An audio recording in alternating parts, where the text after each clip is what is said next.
Invité dans le podcast de InPower de Louise Aubéry, l'animateur Jean-Luc Reichmann est revenu sur ce jour qui a changé le cours de sa vie, son accident de moto à l'âge de 24 ans. Il est aujourd'hui l'animateur phare de TF1 et notamment de l'émission quotidienne Les 12 coups de midi, mais cela n'a pas toujours été le cas. Invité dans le podcast de InPower de Louise Aubéry, Jean-Luc Reichmann est revenu sur ses débuts difficiles à la télévision, cloisonné entre deux autres stars du petit écran de l'époque, le regretté Jean-Luc Delarue et le trublion Christophe de Chavannes.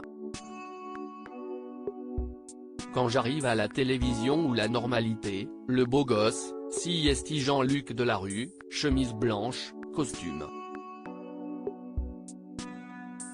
Ou de Chavannes le trublion qui essaie tout, qui ne prépare rien mais qui y va, qui est à fond comme il est. Et puis il y a un mec qui se cherche, qui est adolescent à ce moment-là, CST moi a-t-il confié au micro de la blogueuse. Un chemin qu'il aura finalement réussi à se frayer malgré son complexe de toujours, sa tache de vin. On essaie la neige carbonique, ça fait tellement mal.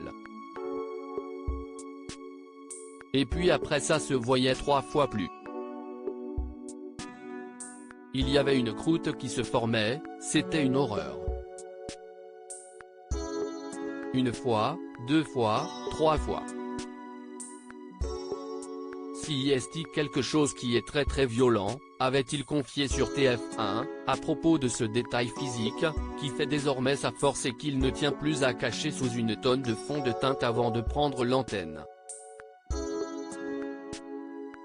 Jean-Luc Reichmann revient sur ce jour où il a été déclaré mort pour le Toulousain de 62 ans qui est au sommet de sa popularité, dépassant même le chouchou des Français, Stéphane Plaza, tout est bien qui finit bien. Mais s'il est désormais une personnalité adulée et reconnue, sa vie aurait pu être totalement différente. En effet, alors qu'il excellait dans le karaté à haut niveau, ce dernier a été victime d'un grave accident de moto, en 1984, à l'âge de 24 ans. On m'a déclaré mort sur la route, a-t-il d'abord révélé dans le podcast de Louise Aubéry sorti ce mardi 18 avril 2023. Et de rajouter, j'ai entendu les gendarmes dire il est mort.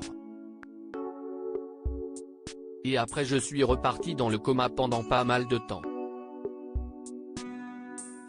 Jean-Luc Reichmann raconte la suite, après l'accident ça a été très compliqué. Je suis resté une année vraiment sans pouvoir rien faire du tout. Entre les lits, les fauteuils roulants, les béquilles. La souffrance physique est insupportable parce qu'après tu veux refaire du sport, t'es pas à ton niveau, t'es plus au niveau, t'as plus la rate. L'obligeant ainsi à arrêter cette activité sportive. Ce que regrette également le producteur de Léo Mattei, l'attitude de l'autre chauffeur. Le pire c'était la souffrance psychologique de cette injustice du mec qui à l'époque avait 74 ans qui a eu une attaque. Il n'est jamais venu me voir pour me dire bonjour, comment ça va, n'a jamais pris de mes nouvelles. J'avais 24 ans et je m'imaginais grand-père au volant, je déglingue quelqu'un par ma faute sur la route. La première des choses, je quitte tout et je vais le voir. Lui il n'est jamais venu me voir donc la souffrance psychologique était insupportable.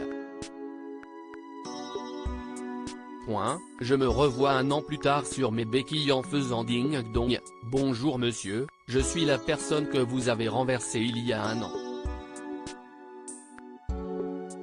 Le mec sur son perron au bout il dit adressez-vous à mon avocat, vous rouliez trop vite. S'est-il souvenu? Excès de vitesse ou pas, une chose est sûre, ce drame aura littéralement bouleversé les plans de vie de Jean-Luc Reichmann.